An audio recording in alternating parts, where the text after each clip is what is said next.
Hi, welcome to the Vergas Show. I'm Sherry Hansen. Thanks for joining us today. I'm with Brad Helmke from Helmke. Give me the whole name. It's Becker, Schott, Helmke, DeConcini, and Johnson. Right. Yeah, I think of you as Brad Helmke's tax accounting.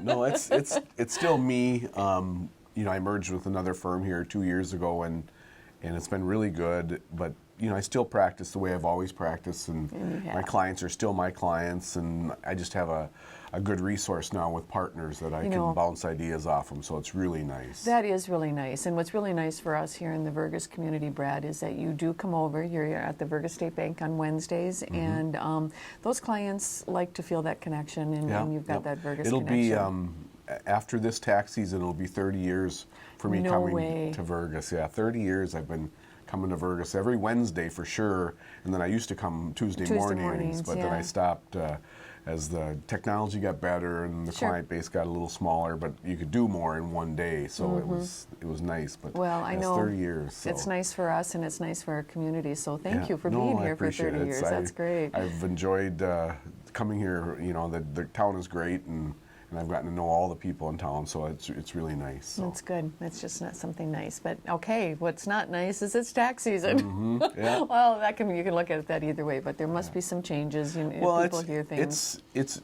basically most everything remains about the same and stuff. There's a few little things out there. The health insurance, the Obamacare, the Affordable Care Act. Some of that's happening now is really. Giving us some challenges and stuff, and part of what I want to say today is I want the people out there to know that when they come to their appointment, when they bring their tax stuff in, whether it be to us or anybody else, they really need to know what their health insurance is, know what your plan is, know what kind of coverages you have, know who's covered, know what your deductibles are. Is it eligible for an HSA?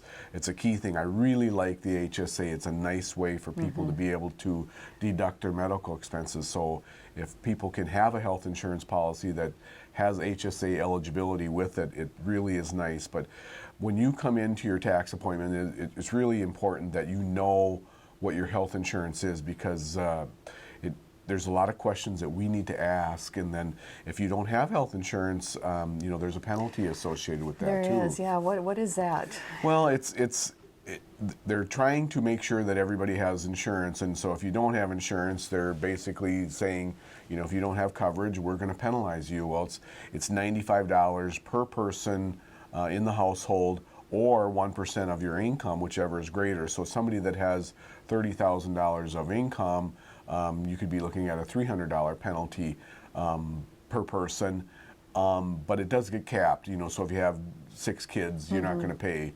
$3,000.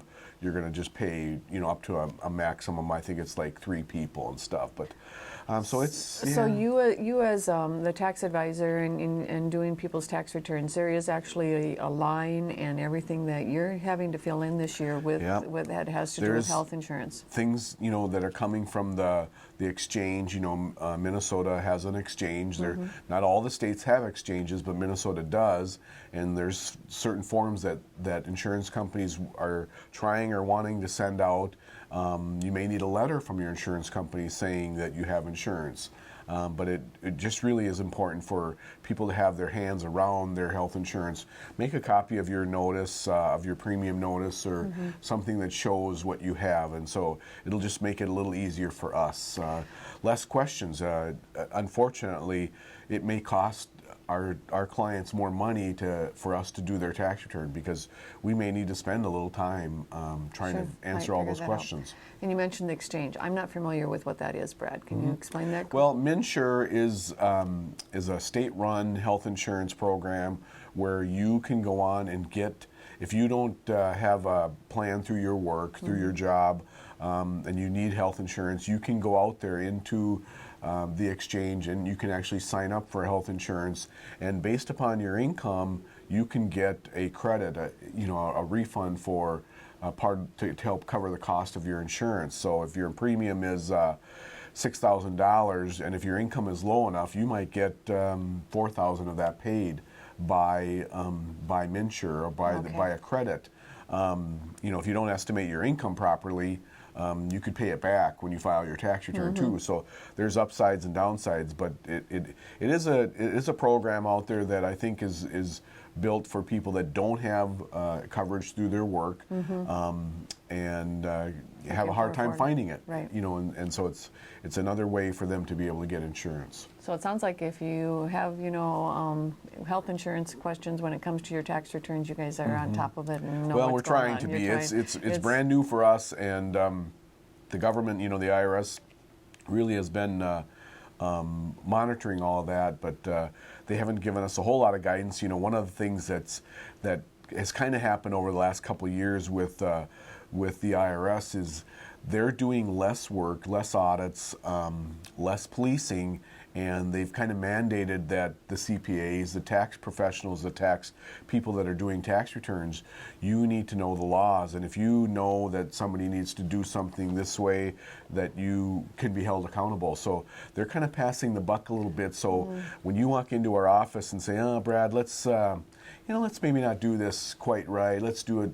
No, we can't do that. We have to follow the law, and so if they know that we haven't followed the law, they're going to hold us accountable. So the old adage of taking the taxpayer, the client's word for it, doesn't cut it anymore. No, you've got to have that documentation. Yeah, you need to ask the right questions, and so if you don't ask them if they have insurance, if you don't ask them if they have the receipts, if you don't ask them, they can. They can hold us. Come back, yes.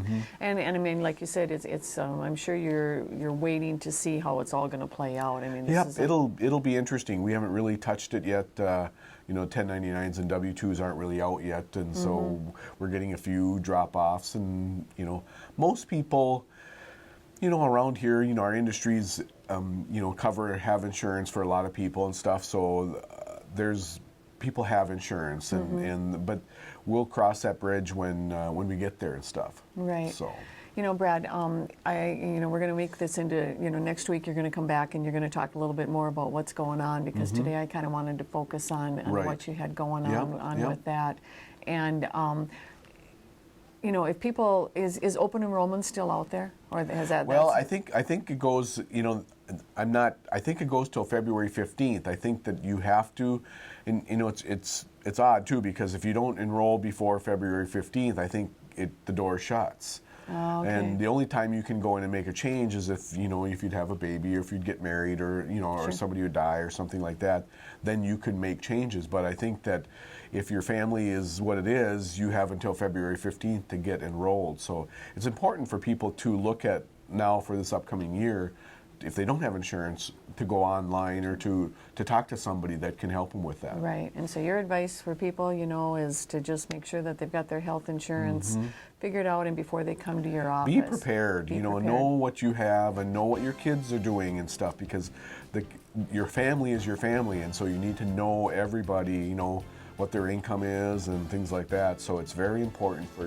you to know, you know, everything about. What's Can't going just on with ignore it. Ignore it, okay.